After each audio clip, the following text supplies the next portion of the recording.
Hi students, this tutorial will be about modifiers, and I have chosen this topic because the misplacement of modifiers within a sentence is a very common mistake I come across when I'm writing productions. Yes? So let's start revising the concept and the function of a modifier. A modifier changes, clarifies, qualifies, or limits a particular word in a sentence to add emphasis, explanation, or detail. Modifiers tend to be descriptive words such as adjectives and adverbs. Let's see the following sentences to exemplify this definition. Take a look at this short and simple sentence. Susan was a sure fit for junior prom queen. As you can see, you have the subject and the predicate.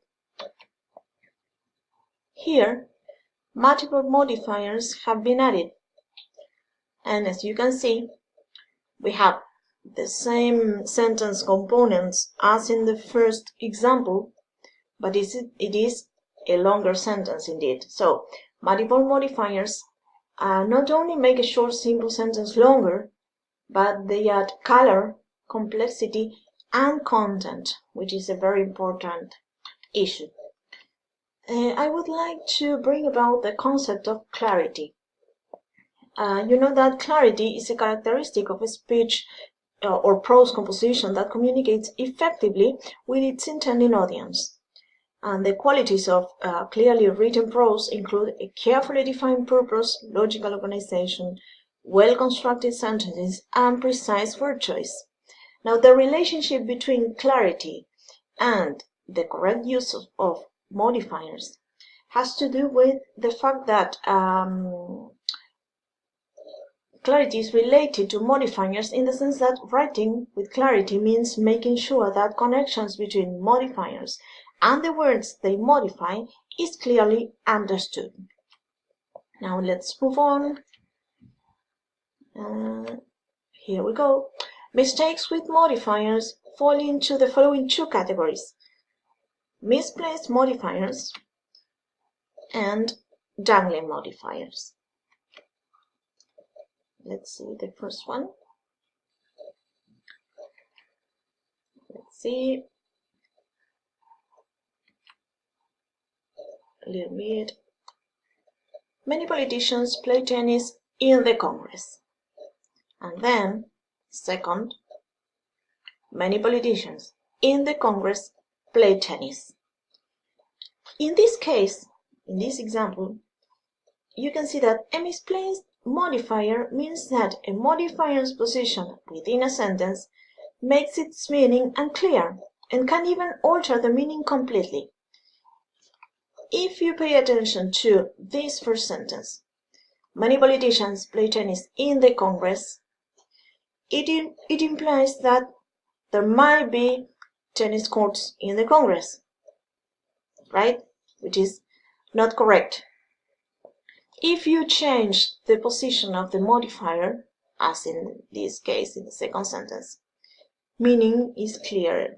So many politicians in the Congress, that is to say, who work in the Congress, play tennis. So the idea is that this kind of mistake can be fixed and the sentence can be made clear by just repositioning the modifier. Yes? Now let's go to squinting modifier. It is a specific type of misplaced modifier. Yes?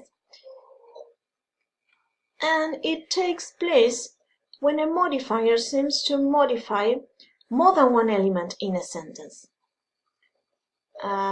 It is often, but not always, a result of an adverb's ability to be placed nearly everywhere in a sentence. Here, students who come to the writing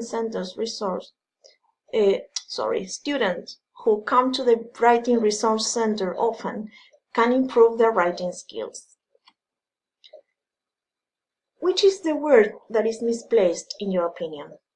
And how does it affect meaning? If your answer is often, then you are right. So let's compare with the following sentences. Let's see. Students who come often to the writing center can improve their writing skills. And students who come to the writing center can often improve their writing skills. What was wrong with the first example? It wasn't clear whether students need to visit the writing center often or whether their writing will frequently improve from a visit. Let's see. Jungling modifiers. A jungling modifier is a modifier that does not modify anything in the sentence, although usually it implies what it is modifying. When a sentence opens with a modifier, like in this example, the doer of the action must be named as subject of the clause that follows. Here, after reading the background material, the article remains unclear. Here, the subject appears to be the article itself.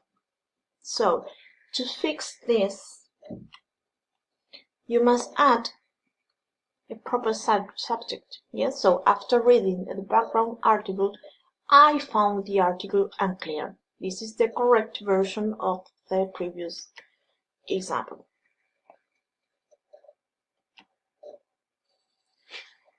Here, to become a respected politician, campaign funds must be administered correctly. It is incorrect. Why? Because campaign funds cannot become a respected politician. Again, you can correct this mistake by adding a proper subject, the doer of the action named as subject.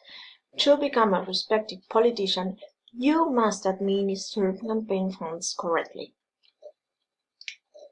And the last mistake has to do with split infinitives. So one last type of modifier error is called a split infinitive. You know that the infinitive forms of verbs appear as to followed by the verb form, to, for instance, to run, to form, to rise. And the thing is that split infinitives take place when a modifier is placed between the to and the verb form. Let's see, most of the strikers expected the union to, after a short period of picketing, give in to the company's demands.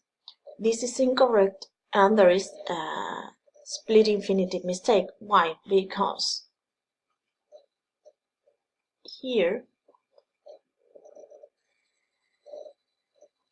the split infinitive is interrupted by this phrase.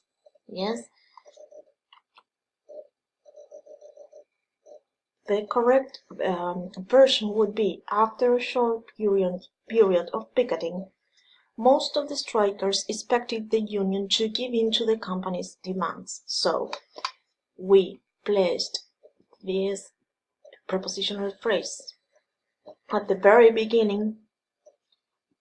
The to infinitive is not split, and the meaning is clear. So, as in this case, it is not a good idea to interrupt verb phrases. And finally, I will here you have a set of sentences with mistakes regarding modifiers. So take a look at them and analyze them. I hope you find it useful and that it can help you to improve your writing.